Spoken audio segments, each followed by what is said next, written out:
Hey, I was just reading this very interesting book.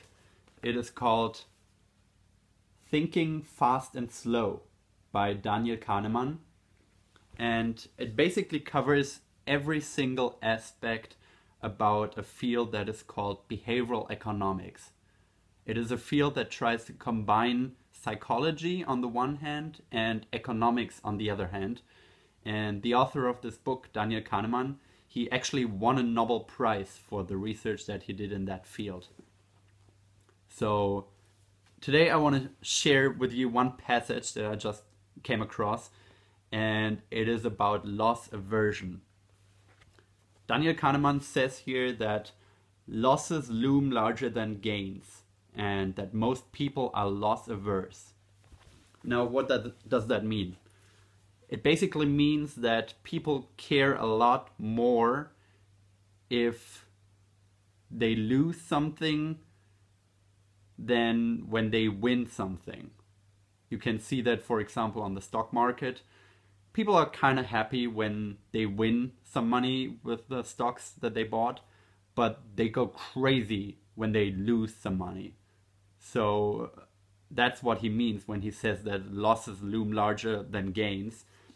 And he actually came up with a loss aversion coefficient where he tries to predict how much more people care about losing something than about winning something. And he did that by doing several experiments. For example, he says, if you have a coin toss offered to you, and if it's heads, you win $10, and if it's tails, you lose $10. You probably wouldn't do it because for you as a risk-averse person, the losses would loom larger than the gains. So how much money would you need to win with that coin toss to make up for the $10 that you could lose?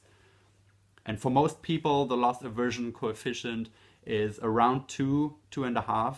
So they would need to win about $25 to make up for the potential loss of $10.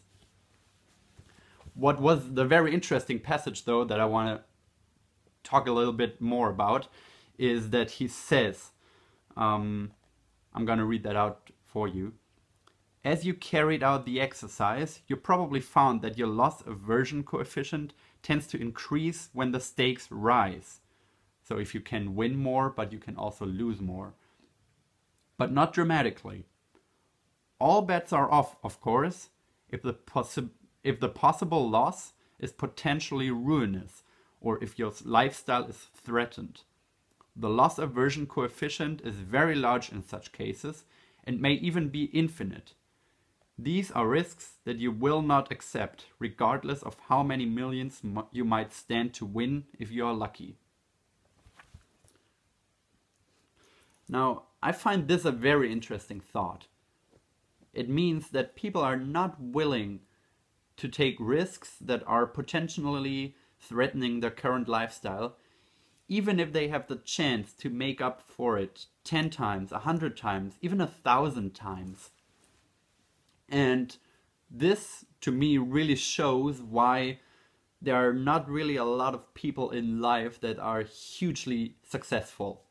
I mean, of course you can be a little bit successful in your job, you can climb the corporate ladder step by step, but the people that really stand out, the superstars, and I mean that in really every area of professional life, for example, actors or writers or directors or people who start their own hugely successful companies and become the CEOs. Those people, in my understanding, are willing to take these risks where other people would just shy away from. The people who are loss and risk averse will never take risks that are threatening their lifestyles, and these are exactly the risks that you have to take in order to make those millions and potentially billions that some people earn nowadays. And to really get into those positions where you really stand out from the crowd, and where people admire you for the job that you have and for the opportunities that come with these jobs that you have.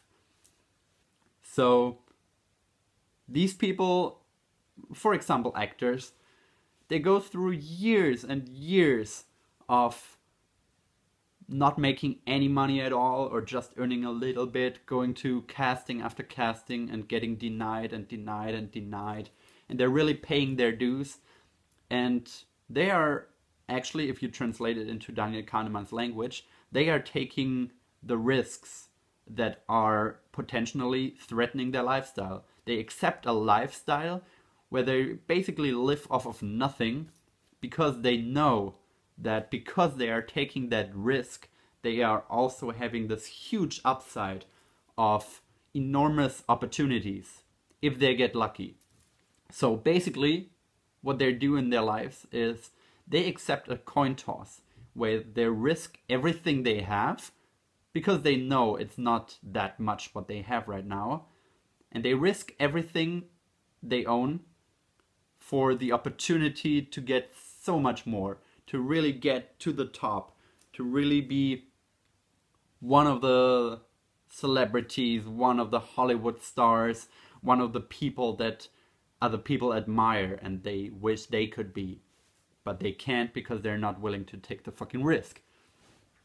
So these people really understand that even if you risk everything that you own, you're making a great deal here, because what you're risking is really not that much when you start out, when you're like 18, 19 years old and you move to fucking Hollywood and you try to make it.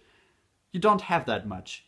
I mean, you're investing your time and you're really making the effort to make something happen for yourself. But in terms of money and in terms of resources, you're not really investing much, because you don't have anything. But the opportunities that comes with the risk, the gamble that you're taking, are enormous. And if you look at people like Brad Pitt or Leonardo DiCaprio, they have everything. They got the sweet lifestyle that we all kind of wish we had.